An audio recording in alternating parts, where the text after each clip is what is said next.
Thank you for tuning in. We have another great show for you. This week, we have a little bit of a mix. We have from country music, Warren Zeider, from TV, discussing his new documentary about Waco. We have Tim Russell, and from Codename Siren, we have Nina Hobson. And then, of course, we can't forget the Dreamhouse champion from our other network, and we're going to be discussing his run in Cincy Wrestling and the world of professional wrestling. So we've got a great show this week, a nice mixed lineup. The Dreamhouse Nation loves it when we give out our email address, and that is dreamhousenation@gmail.com. That's dreamhousenation@gmail.com. Right in to win tickets. We are giving away some of the best tickets of the summer. We're giving away tickets to the Sonic Temple in Columbus, Ohio, May 25th through May 28th. Tool, Godsmack, Avenged Sevenfold, Queens of the Stone Age, Kiss, Rob Zombie, Foo Fighters, the Deftones. It is going to be an amazing event. Right into dreamhousenation@gmail.com to be eligible to win tickets to this huge event. So definitely don't miss out. Sonic Temple, May 25th through the 28th, Columbus, Ohio, historic Crew Stadium. Right in. Enjoy. Our guest today is country music artist Warren Zeiders. We will be discussing his tour, his EP, Pretty Little Poison. Warren, thank you for joining us today.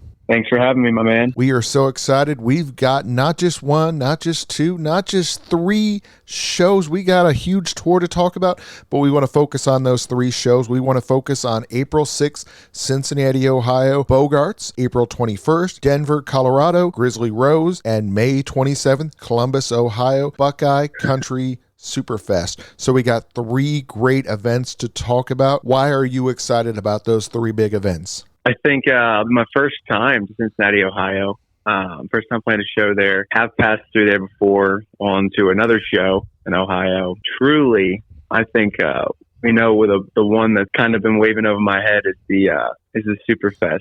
Absolutely, honestly, just insane to see my name on the bill with George Strait as I'm sitting in my room right now looking at a box of his records. Definitely. Yeah, I was going to say that's going to be huge. Is that like Memorial Day weekend? I think so. I think that's correct. Yep. Oh, yeah. I am just the city of Columbus might melt that weekend between your Superfest and Sonic Temple. There's going to be so much music in the city of Columbus. I don't know if it could handle it all. You and me both. Yeah. You and me both. But the bright side, there's something for everybody because they got their own group. And then, of course, you got the country music fans that are going to be flocking to that big Buckeye Country Superfest. Yeah. First ever time stepping in foot of taking the stage to play in a stadium, which is actually crazy to say, hear those words come out of my mouth. But then again, that's the thing with you, because you have moved so fast in your career. Pretty much anything you do, we can add the first time to it, because oh my gosh, you've came from nothing to be a huge star in no time at all. Normally bands, and I talk to a lot of ones that are, working their way up, and it takes 10, 15, 20 years to get to where you've made it to in just about a year. Yeah. I always like to say that, it's the good Lord, and good Lord had a plan for me. And the reality is everyone's story is different. And music was always a part of my life, but was never the big factor. Sports were always my focus. But lo and behold, I start posting stuff on social media for merely fun. And before you know it, here I am traveling the country playing country music, my man. That is awesome. So I wanted to talk about that because you mentioned the sports. What sports did you play growing up? Played soccer, was the first sport I ever played. And I picked up baseball and lacrosse. I was always big into hockey, but my parents gave me the choice to either pursue hockey or lacrosse, and I chose lacrosse. And that was a sport I played for 12 years. Yeah, long time, long commitment. Yeah, it seems like you definitely chose the right way. I mean, you were so good at lacrosse that you made it to college to play. Yep, went to go play Division III lacrosse. It was always something something that I was always knew I had in the back of my mind. That was something that I wanted to do. Worked so hard for, traveled the country playing that sport and showcases and time on the road with my parents and tournaments and, summer leagues. I played all year round, and I think that sports really made an impact on me as a person and the character that I have to get me to this position, and honestly, have the stability and the correct mindset. I think that's really important to do what I'm doing, and I think that a lot of good things stem from sport. And the crazy thing is, this wasn't that long ago, but when did you first pick up your guitar? When did you first pick up that pen and write that first song? First time I picked up a guitar, I would say was probably in 5th or 6th grade. But I'd always loved music. Music was actually a way for me to connect with my faith. That's how I best connected in church, was through singing. But I picked up a guitar in middle school, and I'd asked my parents if it was cool if I did some guitar lessons, and just kind of wanted to mess around and see if I enjoyed it. Did the lessons, but I was never too good at keeping up with doing my homework or practicing. So I ended up stopped taking lessons, and whenever I wanted to learn how to play something, I'd pretty much just YouTube it. But that was the guitar part of the story. The reality is, when it comes to writing music, first time I wrote a song was back in, I guess, the end of 2020. Now, you mentioned your fondness for Christian music. Any chance that you're going to be like Dolly Parton and do both Christian and secular music? I could see myself maybe at one point or another. There's one person in particular, shout out to Zach Williams. He's an artist who I really love in the Christian world, the Christian music world, and I could totally see myself doing something with someone like him doing a song. Haven't thought that far ahead, but yeah, the first ever concert that I actually ever attended growing up was a Christian concert. Jeremy Camp and Toby Mac. Oh, nice. I was with my father. Yeah, great concert. Yeah, they do a great job. We had Mercy Me and Michael Tyler on not too long ago. Love Mercy Me. Yeah, they do such a phenomenal job with their music. So what was that first song that you wrote? First song I wrote was my song On the Run, which I wrote in my childhood bedroom during COVID, and recorded that as well in my childhood bedroom as well, having no idea what I was remotely doing. Just went to Guitar Center one day, bought some gear, 2 microphones, and YouTubed it and figured out how to record it on a free software. And lo and behold, I recorded it in a one take and uploaded that. And the song that followed, On the Run, was Ride to Lightning. Second song I ever wrote. Some of the people have compared your music journey with its speed and intensity as like riding lightning. Do you feel that is a fair comparison? I think that is a very fair comparison. I think that every day I wake up, truthfully, it feels like a dream. And I think from being a 23-year-old, year and a half ago, 2 years ago, getting ready to graduate college and, trying to figure out what my next walk in. Yeah, I understand at one point, you thought about going like the American Idol or The Voice or something like that. Yeah. And then shoot, you didn't even have to do any of that. You got to skip right over it. I think that, like I said, I think everyone's story is different. And I think that it is a very true comparison that it is like riding the lightning and how fast it's been. But I think the beauty in my story is that it's my own, and my followers on social media went from being followers of just a young man who was just posting covers to turning into fans overnight who wanted original music from me and wanted to hear what my voice and, what my words of my own had to say. And so I put pen to paper, and, I was like, what, if they want this from me, when I have something that I love and that I'm truly committed to, I'm committed to it, and I'll give it everything I have. And that's what I've done. And that's what I do every time I take that stage night after night, and provide the best experience that I can and best performance of myself. And I think that's that inner sports mentality that I have in myself. We'd kind of like to see what happened with our other friend of the show, Brett Michaels. We'd love to see you do The Masked Singer. I think that would be a great way to get some notoriety out there.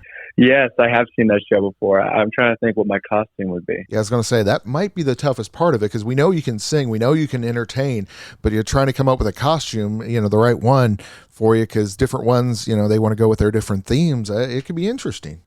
Agreed. So for someone who's so new to the industry, tell us about some of your experience that you've had Like, for example, you performed at the Grand Ole Opry. I mean, how amazing was that? A lot of tears were shed. I think that night still doesn't feel real, but I think the beauty of that night, not just what that moment was, but it was the people I got to share it with, from my parents, my best friend, my sister. My grandparents came down on both sides of the family. My aunt and uncle were there. So I had so many people, so many influential people in my life who love and care and support me, and have just been pivotal parts in my life to make me the man that I am today. And that moment, just being able to share with them, was just a true blessing. And I think being able to take the stage and put my name in that hat, how fast paced it was, even talking about it right now in a conversation, these things that have happened so quickly still sometimes don't feel real. It's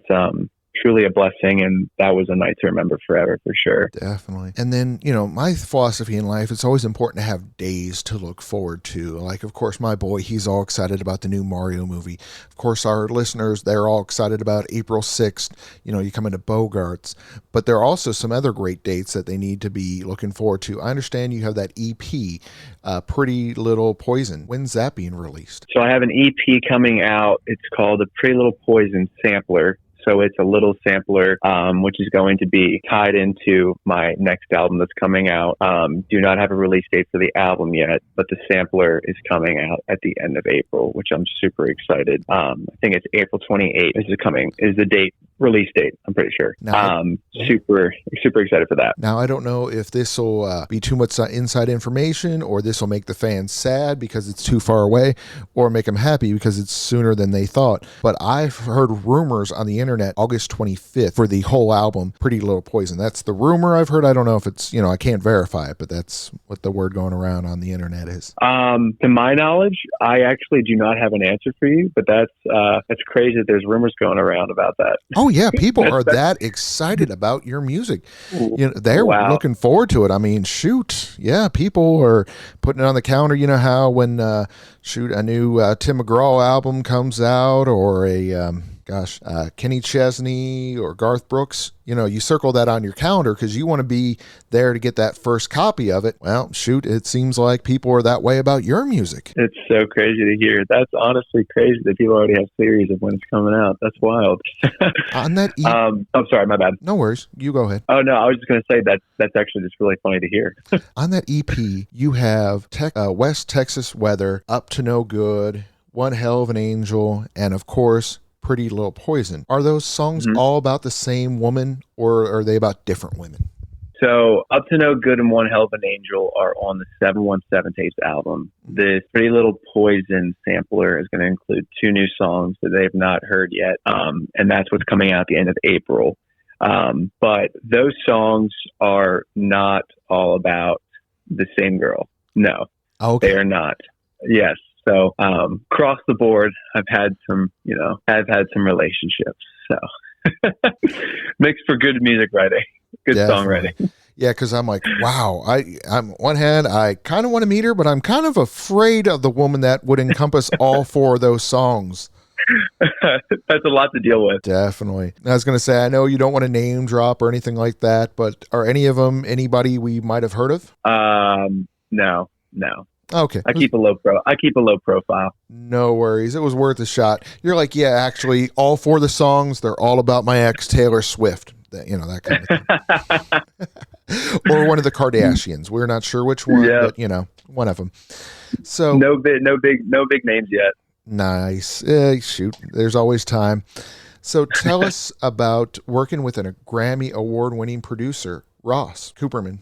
Working with Ross. I didn't know what to expect, but him and I had written before, and he's actually got a song on the record that him and I wrote together that I'm really excited about. And he's honestly the most down-to-earth person.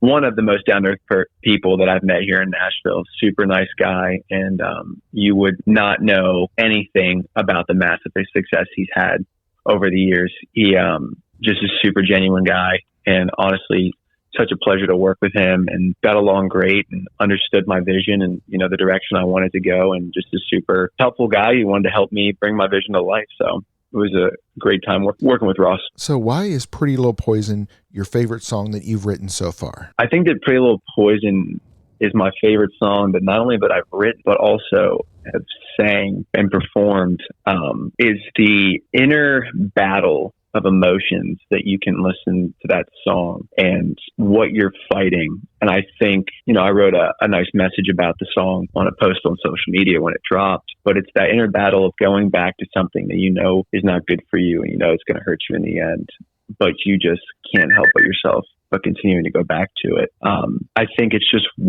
how much I was trying to draw from my inner emotions. And when it comes to performing and singing songs and what I'm putting out there into the world and the emotions and everything that I put into it, when I sing a song, I want the person singing it to be believable. That is my biggest thing when it comes to putting a song out. I don't just go into the studio and say the words. I want to convey the performance and what needs to be conveyed to the fans and to the people that need to hear those words. So I think for me, it was one of the hardest songs and the most easy songs to write because of the pain, but also how it just flowed when it came to writing that song. And the performance, I must have sang that song over and over again, my man, over and over again, just trying to draw from the pain and what I was trying to convey for that song. And I think that I finally got it to a spot where I was like, okay, when I listen back, I'm like, okay, I believe that guy. And that is what other people are going to believe. Definitely. I think that's one thing that I really draw from my sports background is just working and pushing myself to the absolute limit of just what I want to put out there. And then, of course, it's got to be a treat working with Warner Records. It has been. They've been nothing but great to me. And working with Warner Records out of LA, they've been amazing, and the team is awesome and super collaborative, and just really just wanting at the end of the day to help me succeed and get my music out there for the masses to hear and just get my art out there. It's not really, at the end of the day, it's not my art. And when I say it's not my art, it's a collective thing. And the way I see what I do is, I just have one big family. And my fans are a part of that family. And like I said in the beginning of our interview, they were followers and became fans. And I would not be in the position that I'm in if it wasn't for, I like to say, my faith, my family, my friends, and last but not least, my fans. Exactly. All those things are what have me in this position. Exactly. The 4 Fs. I know what you mean.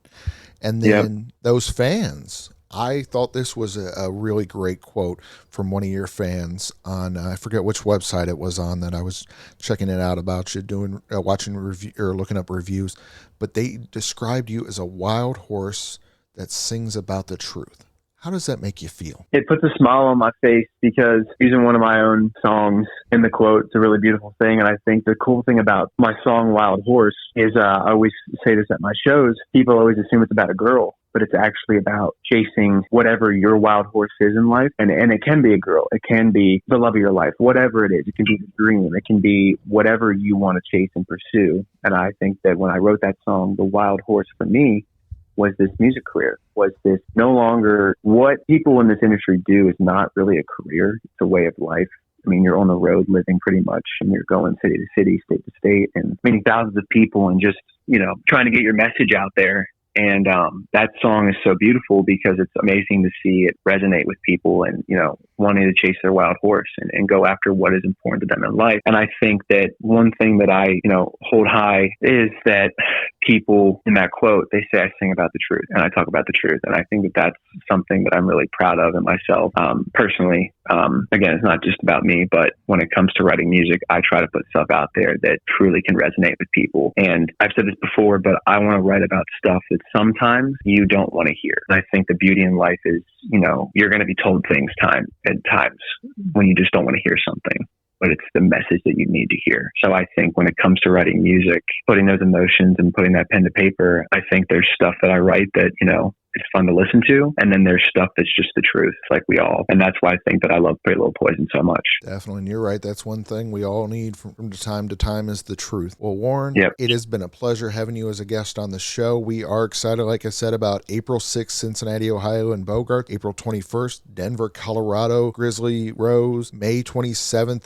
I think most excited about Buckeye Country's Superfest. So there is just so much great stuff going on. We are so excited. Before we let you go, Where on social media, where on the web can our listeners find out more about you? I'm on all social platforms. My main ones that I'm on the most are, I would say, Instagram. Just look at my name, Warren Zeiders. Instagram and TikTok, two places that I'm on the most. And whether it's posting or going on live and just interacting with the followers and fans and just hanging out with people and just bringing them into the loop of what's going on. That is awesome. Thank you for joining us today. Thank you so much for having me. It's been a blessing. Thank you. Sonic Temple Art and Music Festival is back at historic Crew Stadium in Columbus, Ohio, with the Foo Fighters, Tool, Avenged Sevenfold, Kiss,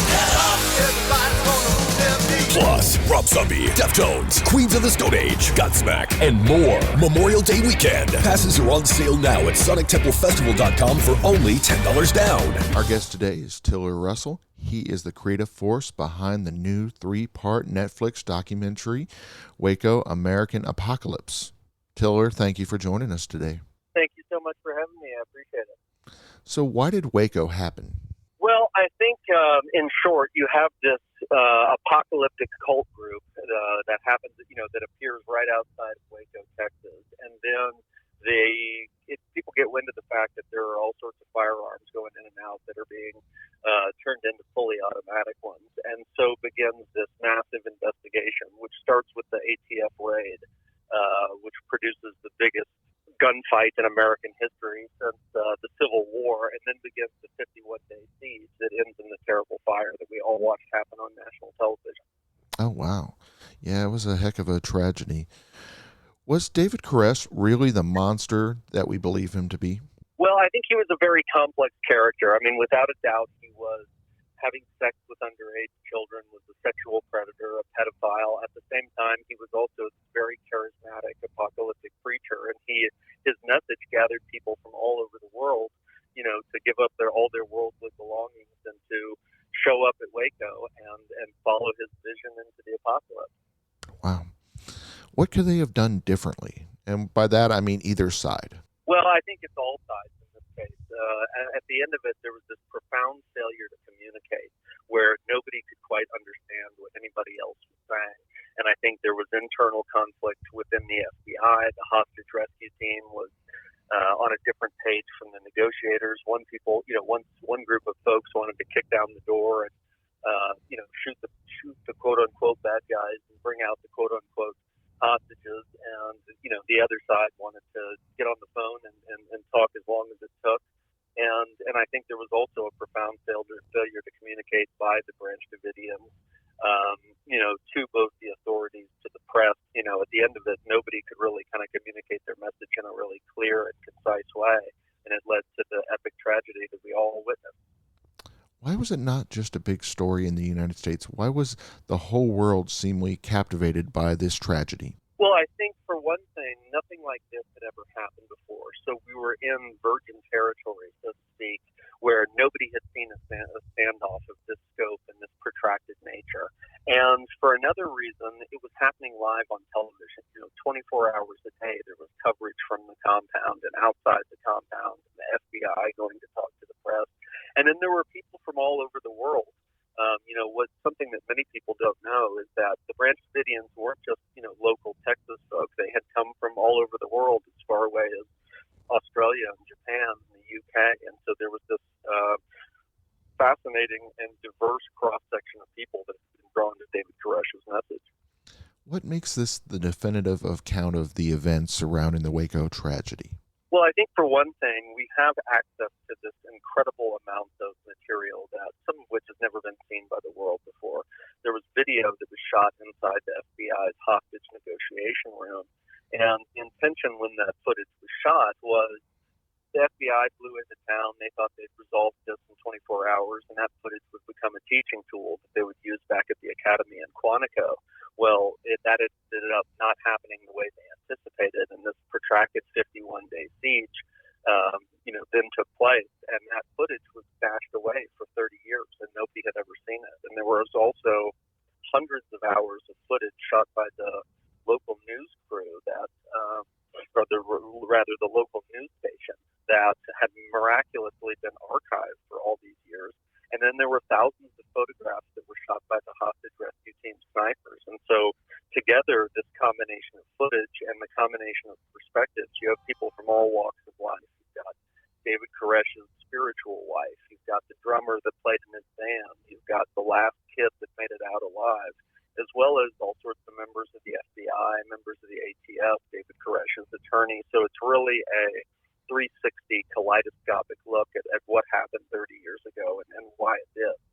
Exactly. A lot of times with documentaries, they only have one side, but it sounds like you said you have the 360 view and are able to really get inside the meat and the details of the incident. Yeah, I think it's important to have, all of the different perspectives, because it's very easy to come to a quick snap judgment. I think all of us did. Many of us did when this first happened. And now, 30 years later, it's an opportunity to really reflect on it and look at the complicated, nuanced nature of what really went down and why. And so that's what my hope for this documentary series is. So how were you able to get that unparalleled access? Well, part of it was, the discovery of that footage that was shot inside the FBI's hostage negotiation room, which I found to be really fascinating, because all of us have this idea of, what it's like when there's a hostage situation going. We think of the Samuel L. Jackson movie where it's one guy on the phone, and in fact, it's this, team of very smart people that are, using these very careful strategies. So, access to that, and then also just patience and persistence. At the end of the day, it was, approaching all of these people from these different walks of life and these different roles and asking them to finally come forward and tell what it was like in human terms to live through this iconic, tragic moment of American history. I don't believe this is your first time working with Netflix. How great is it to work with them once again? It's really fantastic. I had the opportunity to work with them when I made Night Stalker, and this is a chance to reteam with those same folks, and then I'm going to get to reteam with them again. We've got a series coming out about the Boston Marathon bombing 3 or 4 weeks after Waco dropped. So it's been a wonderful opportunity to collaborate with people that I know and trust well. Excellent. Well, it has been a pleasure having you on the show. Before we let you go, where on social media, where on the web, where can our listeners find out more about Waco American Apocalypse? Go to Netflix and look at the series, and then there's a companion podcast which is coming out as well, which is available everywhere where you can find a podcast. Excellent. Tiller, thank you for joining us today. Appreciate you having me. The Dreamhouse Nation loves it when we give out our email address, and that is dreamhousenation@gmail.com. That's dreamhousenation@gmail.com. Write in to win tickets. We are giving away some of the best tickets of the summer. We're giving away tickets to the Sonic Temple in Columbus, Ohio, May 25th through May 28th. Tool, Godsmack, Avenged Sevenfold, Queens of the Stone Age, Kiss, Rob Zombie, Foo Fighters, the Deftones. It is going to be an amazing event. Write into dreamhousenation@gmail.com to be eligible to win tickets to this huge event. So definitely don't miss out. Sonic Temple, May 25th through the 28th, Columbus, Ohio, historic Crew Stadium. Write in. Enjoy. Our guest today is Nina Hobson. She is the host of the new true crime podcast, codenamed Siren. Nina, thank you for joining us today. Thank you for having me. So what is your new podcast, codenamed Siren, all about? So I say that it's a true crime podcast, but it's a bit more than a true crime podcast. We talk about operations that we are doing that are live. We have guests who have been through crimes that I have been involved in investigating. We talk to the team who help me do those investigations. And actually we have some of the not so nice guys that work in my world who are prepared to discuss what their life is like on the other side of my world. So it sounds like you cover it from all angles. Yeah, we definitely do, and it's very true, because these are jobs and investigations and operations that we have done or are doing. So it's very to the moment. So how is Codename Siren different from Dispatches Undercover? So Dispatches Undercover was about the police force. So it was about exposing the corruption that was going on in the English police force. And it took me a year of carrying a covert camera and a year of stress and worry that I was going to prison to get the footage that was subsequently made into the documentary Undercover Copper. And so that was very targeted at one thing. I knew what I was trying to obtain when I was doing it. I didn't know if I would obtain what I wanted to. Where Codename Siren, it's very general it discusses every part of the investigations that we do. And the investigations that we do in Codename Siren are so different from one from the other to the other. So we could be discussing a fraud case, we could be discussing a stalking case or the dating app case. So, the Codename Siren gives you a real feel for exactly what we do and the risks and, the dangers that we face. Because sometimes, a lot of the time, it's not all straightforward. And if we're rescuing a sex trafficked child, we obviously are going to upset a number of people, and there's dangers associated with that. So I think Codename Siren just gives you a real feel and a real insight into the true part of what we do. Wow. So it sounds like an intense, frank look. I mean, people have wanted to see the inside perspective, and it sounds like you were definitely giving that to them. Yes, and I hope that people can take away some points when they listen to that they can put into their own life. So if we're talking about a dating app, for example, there's things that can be done to make it safer. If we're talking about a stalker, there's things that we can advise you that will make it safer, not necessarily go away, but will be able so that you as a listener can, if you're experiencing anything like this, and we all know that majority of people in this world at some point have crime in their life somewhere, somehow, or are aware of it. And so we hope that by listening to what we go through, you can take away some points that will help you in the future. And if it means that, it's just one person that we help, then that's fantastic. If it's more than that, that's even better. But it really is a true look into what we do as a team, and we call ourselves the fixers. And you'll understand when you listen why we're the fixers is because we are across everything from the first phone call to, finally solving that crime or making sure that person gets home safely if we're protecting them. So I think that the listeners will really get an insight into what it's like to live our life. So where's the best place for our listeners to listen to Codename Siren? So Codename Siren is on all of your usual podcast places for you to download, Apple, Spotify. Wherever you get your podcast from, you'll be able to get Codename Siren. And if you do get a chance to listen, then please leave a comment because I can only get better if you guys tell me what you think. So tell us a little bit about your time as a UK police detective. So being a UK detective was very different to, and I haven't been a detective in America, but I know people, was very different. Back in the day when I joined, which was a long time ago, the selection process was very stringently, training, everything was very, very strict. We were training for 2 years. We went away to college, which was very disciplined at the police training college.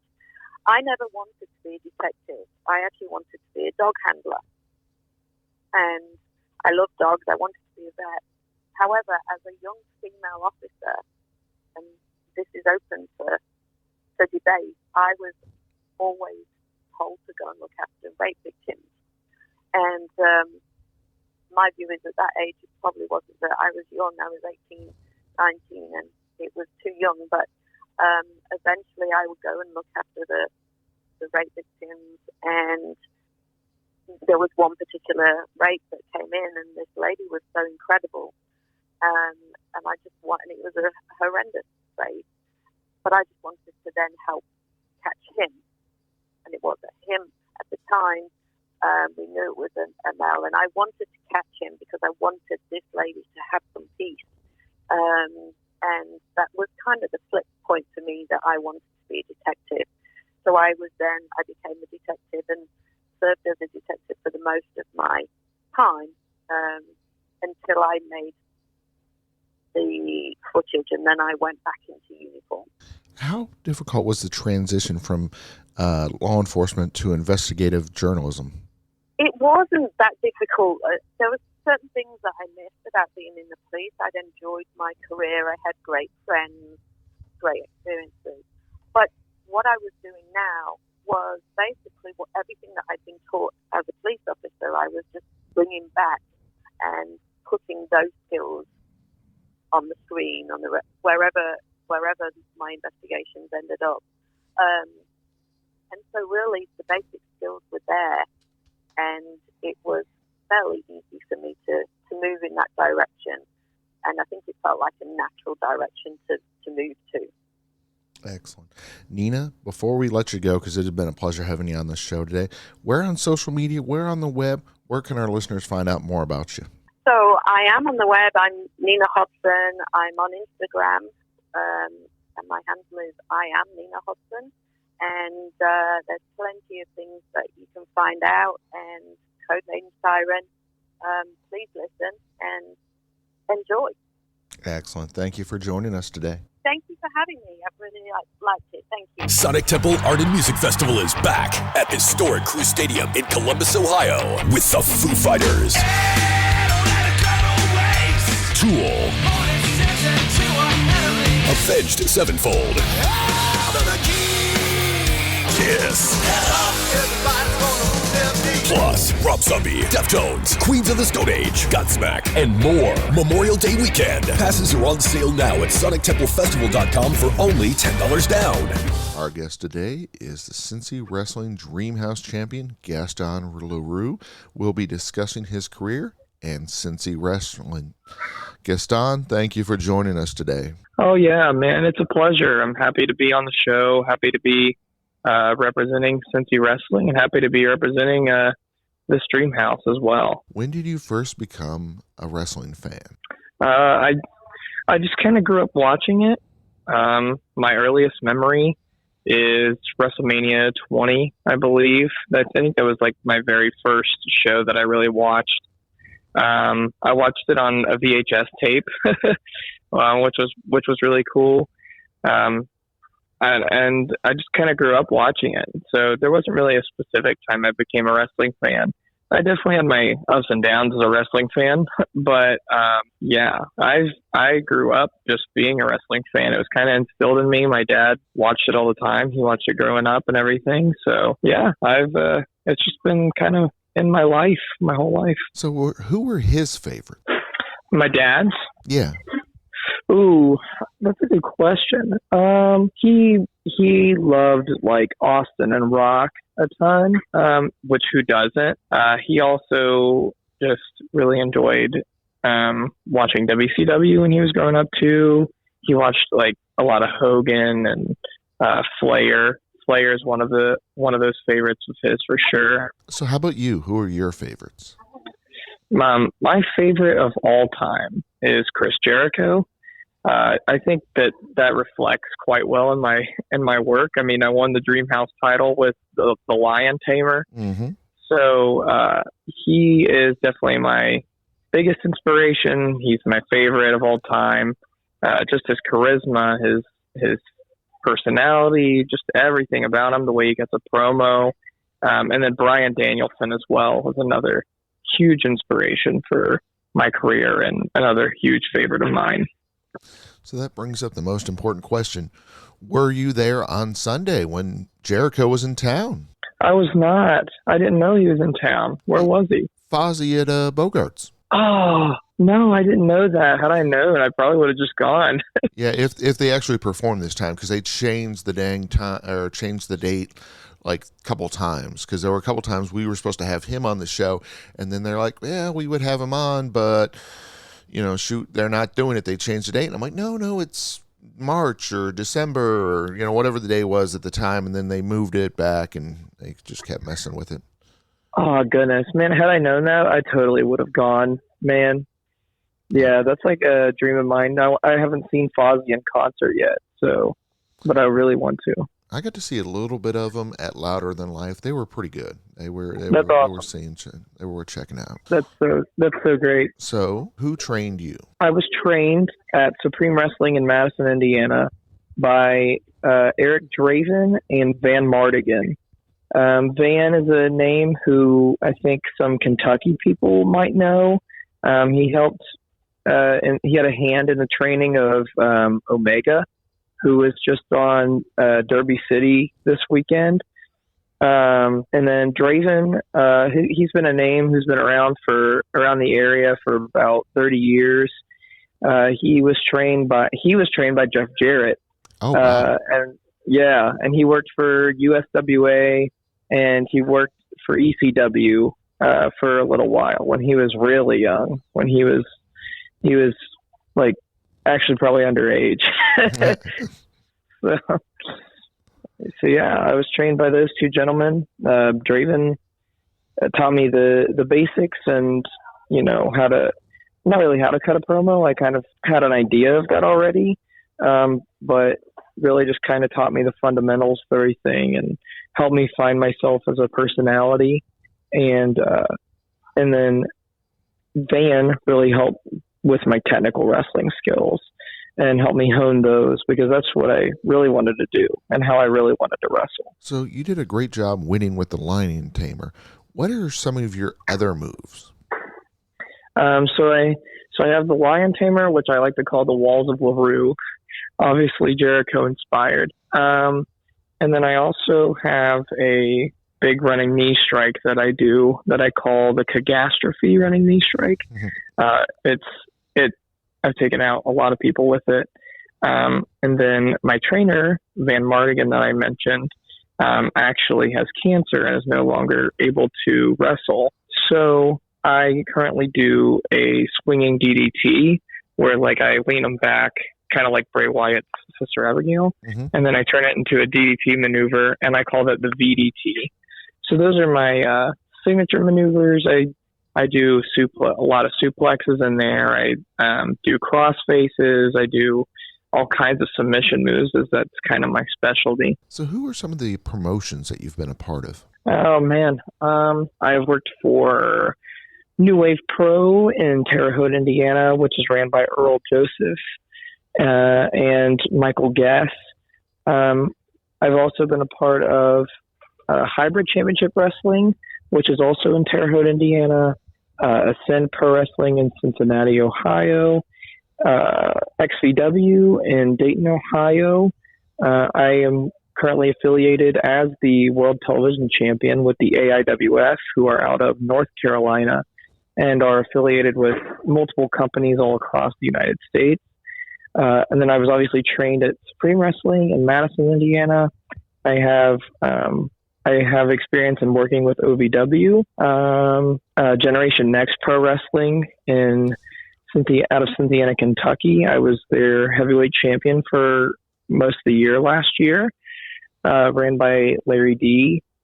So I have experience in a lot of different places all across the United States. So you've won, of course, the Dreamhouse Championship, but you said you also won, you're another champion as well from Carolina? Yeah, I am the AIWF World Television Champion, which I can travel with and defend wherever with companies that they are affiliated with. The AIWF is affiliated with companies all across the world, actually. Kind of like a territory type thing. Almost like the NWA used to do. It's really awesome. I get to defend the title all kinds of places. I won that back at the end of December, and I have defended my championship about 10 times since then. So, yeah. And then you mentioned heavyweight championship and Larry D. I get Larry D because he definitely is a heavyweight. But you winning the championship, wow, that is saying something. I mean, that is some mat skills to be a heavyweight champion. You're what, 150, 160?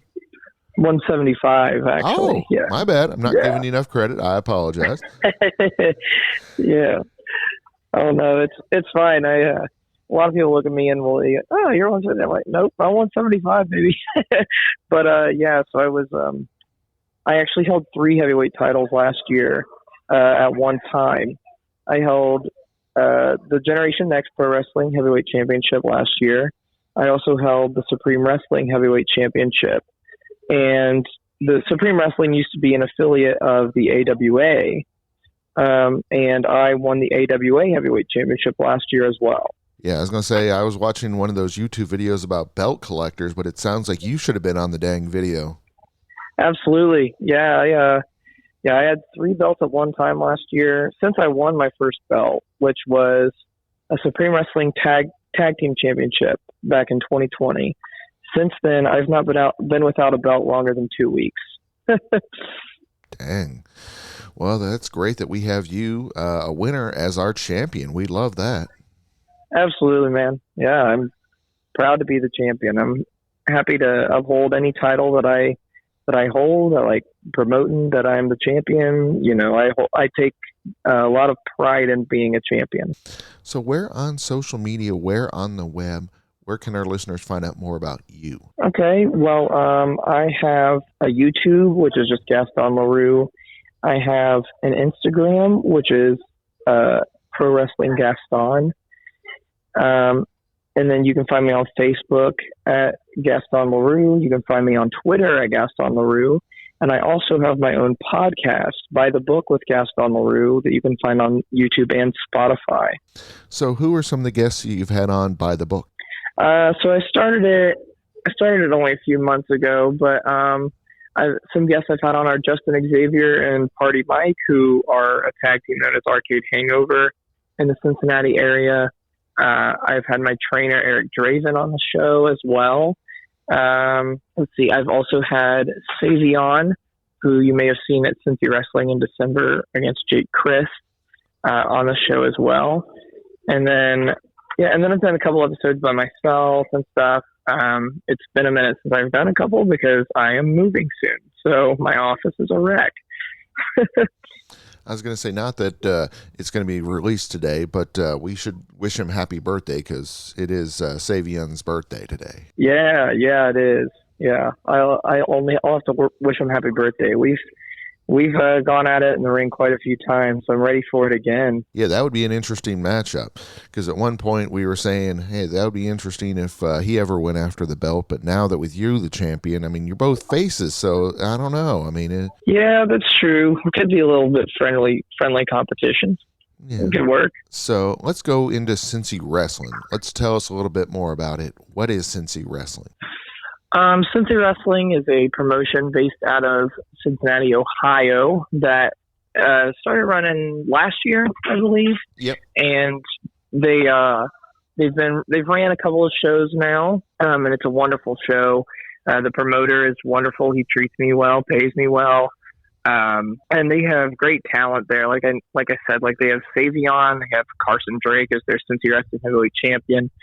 GK Fam is their tag team champions who are talented. Recently just crowned a cruiserweight champion, and Avery Hertz, who is also an extremely talented professional wrestler. All those guys are extremely talented. And yeah, they have, had guys like JTG and Dan Severn and Jake Chris, all people who are just extremely talented professional wrestlers. And I'm happy to be working in such a super talented locker room with them as well. And, yeah, it's great. So many of those guys are 100% by the book and by my standards, and I hope that I get in the ring with any and all of those names. So why do they have such a dedicated and passionate fan base? I think just because they just run such a great show. I mean, they put out entertaining cards every single time. I mean, when you have Madman Pondo and Jake Shepard on there, and you have Adam Rorgis and all these talented guys, I mean, I think it's hard not to. And they have a variety of stuff. They have hardcore wrestling. They have high flying wrestling. They have tag team wrestling. They have everything you could possibly ask for in a promotion. So I think that's why they have such a dedicated audience, for sure. Definitely. It is it's a great promotion, and they've had such a, like you said, it's a mix of wrestling.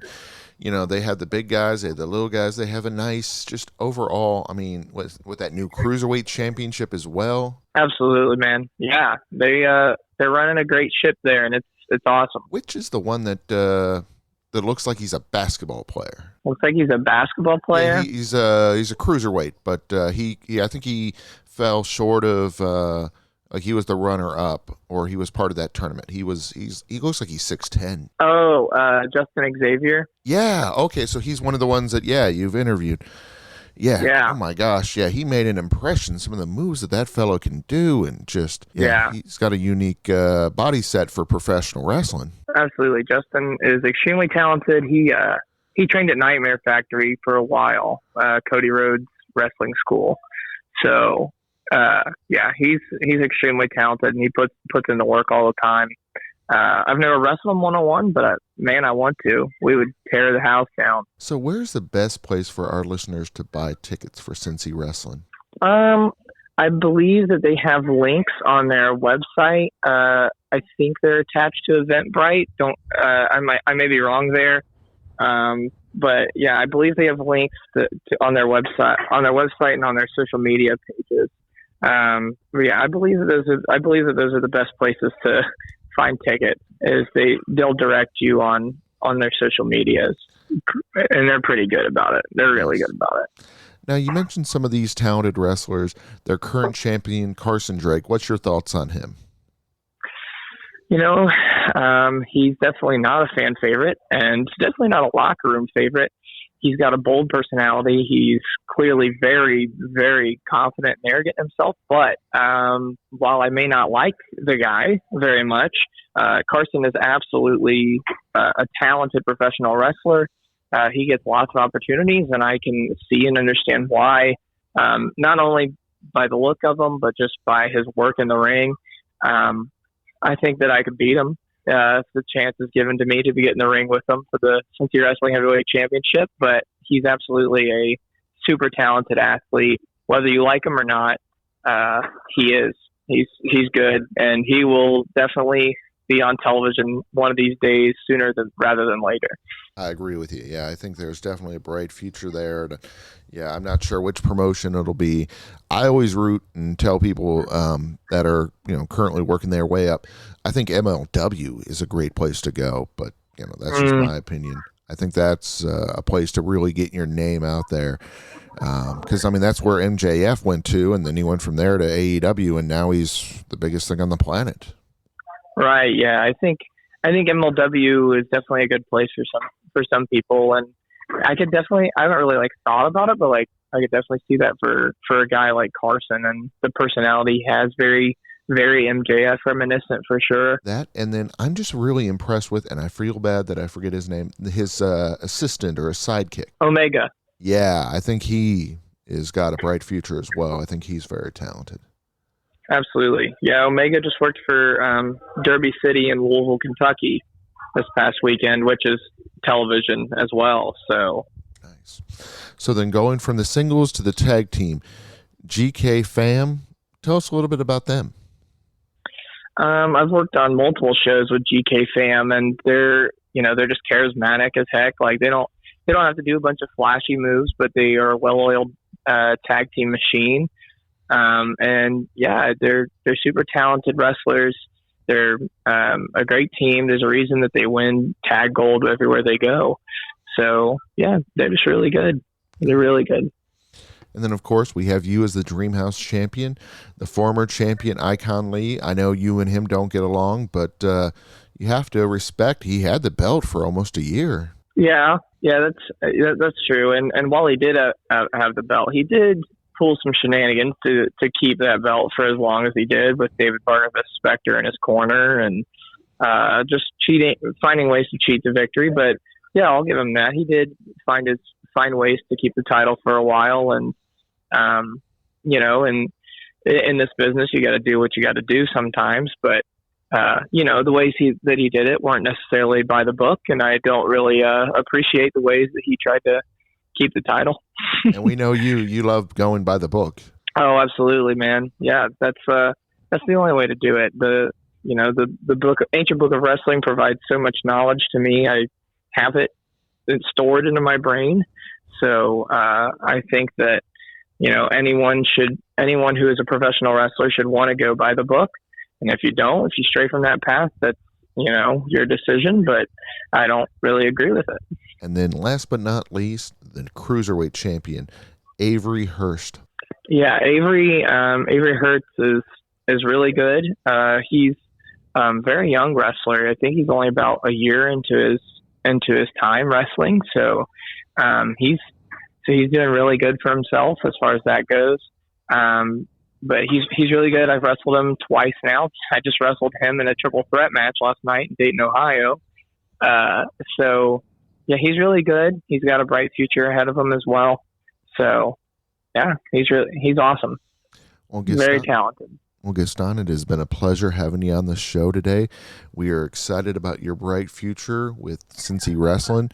Oh, and then with your Carolina belt, do you get to bring that to the Cincy Wrestling show, or because they're not affiliated? Well, they're not. Even though they're not affiliated, I would be able to defend it there. I'm allowed to defend it anywhere. So if I would talk to Cincy Wrestling management, I'm sure we could get something worked out. But yeah, I could totally bring that to the show. That would be awesome to see you with the two belts there.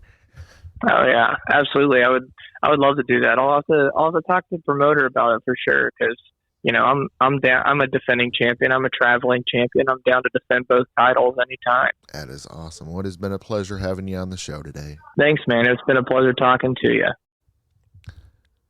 The Dreamhouse Nation loves it when we give out our email address, and that is dreamhousenation@gmail.com. That's dreamhousenation@gmail.com. Right in to win tickets. We are giving away some of the best tickets of the summer. We're giving away tickets to the Sonic Temple in Columbus, Ohio, May 25th through May 28th. Tool, Godsmack, Avenged Sevenfolds, Queens of the Stone Age, Kiss, Rob Zombie, Foo Fighters, the Deftones. It is going to be an amazing event. Right into dreamhousenation@gmail.com to be eligible to win tickets to this huge event. So definitely don't miss out. Sonic Temple, May 25th through the 28th, Columbus, Ohio, historic Crew Stadium. Right in. Enjoy.